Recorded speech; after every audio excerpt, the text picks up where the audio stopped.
আসসালামু আলাইকুম, সবাই কেমন আছেন? আশা করছি সবাই খুব ভালো আছেন। যে যেখান থেকে আমার এই ভিডিও দেখছেন, আল্লাহর রহমত সবার উপর বর্ষণ হোক। শীতের সকালে কিন্তু যে রোদটা থাকে সকাল সকাল, সেই রোদে কিন্তু বাচ্চাদের গায়ে যদি লাগানো যায়, ওতে কিন্তু প্রচুর পরিমাণে এনার্জি থাকে, প্লাস ভিটামিন ডিও থাকে। আর এই সময় কিন্তু বাচ্চাদের একটু যদি সময় পাওয়া যায়, বাচ্চাদের প্রথমে সকালে রোদটা যদি গায়ে লাগানো যায়, এটা কিন্তু ওদের শরীরের পক্ষে খুবই ভালো। আর এই শীতে কিন্তু পিঠে খেতে কার না ভালো লাগে, সবারই ভালো লাগে। আর আমাদের বাঙালিদের তো এটা একটা রেয়াজি হয়ে আসছে। তো যাই হোক, আমার আগের দিন আমি বলেছিলাম আমার শাশুড়ি মা কিন্তু পিঠেতে খুবই স্মার্ট। আর উনি একটার পর একটা পিঠে কিন্তু বাড়ির সবাইকে করে খান। তো আজকে আমাদের উনি করে খাওয়াবেন ভাজা পিঠে। তো একে কিন্তু আমরা আমাদের আঞ্চলিক ভাষায় আমরা বলি পাকান পিঠে। তো এর জন্য কিন্তু আমাদের চাল কুটতে হয়, কারণ উনি বলেন যে সাথে সাথে কোটা চালে কিন্তু এই পিঠেটা খুবই ভালো হয়।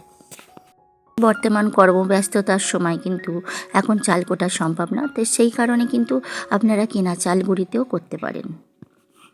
আর এখানে উনি চিনি আর হালকা একটু পানি দিয়ে কিন্তু একটা চিনির সিরাপ তৈরি করে নিচ্ছেন হালকা গরম আছে।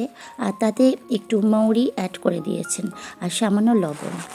পরে স্টেপ হচ্ছে, যে সিরাপটা করলাম সিরাপটা ঠান্ডা হয়ে গেলে হালকা উষ্ণ একটা গরম থাকবে, তখন কিন্তু একটু হাফ চামচ বেকিং সোডা অ্যাড করে ভালো করে নেড়ে নেব। তারপরে কিন্তু যে চাল গুঁড়িটা কুটেছিলাম সেই চাল গুঁড়িটা সাথে কিন্তু 4 ভাগের 1 ভাগ কিন্তু আমরা ময়দা অ্যাড করব। করে তারপরে কিন্তু খুব ভালো করে ব্যাটারটাকে ফাটিয়ে নেব। তারপরে একটা কড়াই নিয়ে তাতে কিন্তু অনেকটা তেল দেবো। দেওয়ার পর কিন্তু তেলটা খুব ভালো করে, যাকে বলে কষকষে গরম করে নেওয়া হবে। তারপরে কিন্তু একটা কাপ নিয়ে প্রত্যেকটা কাপের 1 কাপ করে কিন্তু ওই তেলেতে ওই যে ব্যাটারটা করেছিলাম ওই ব্যাটারটা একটা করে দেবো।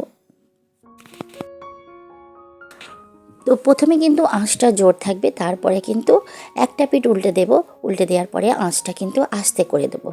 তো এইভাবে কিন্তু আমরা পিঠাটা এপিট ওপিট করে কিন্তু ভেজে নেব।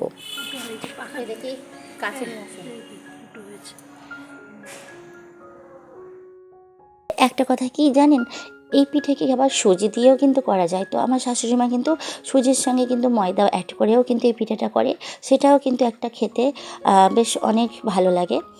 তো এই রকম কড়া কড়া খেতে কিন্তু আমাদের বাড়ির প্রত্যেকটা ছেলেরা অনেক পছন্দ করে। তো সেই কারণে কিন্তু আমাদের একটু পিঠেটা কিন্তু কড়া করে ভাজা হয়। আরেকটা কথা, এই পিঠেটা কিন্তু তেলে ভাজা হয় বলে কিন্তু তার সাথে আবার শীতের বেলা বলে পিঠেগুলো কিন্তু অনেক দিন স্টোর করে রাখা যায়।